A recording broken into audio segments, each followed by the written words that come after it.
Hi guys! How to get voice chat on Roblox. Now open the Roblox website and click the gear icon and select Settings. Select Account Info. This is where all your personal details and verification tools live.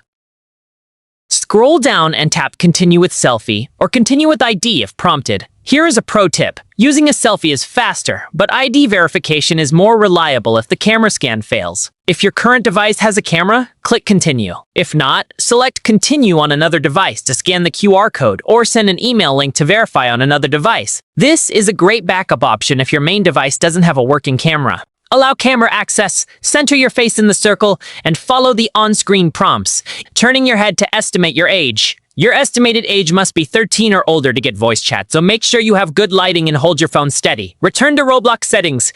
This is where you'll unlock all the chat features after verification. Select privacy and content restrictions. This is where all your communication and privacy controls live. Open communication settings, go to experience chat, and toggle the option on.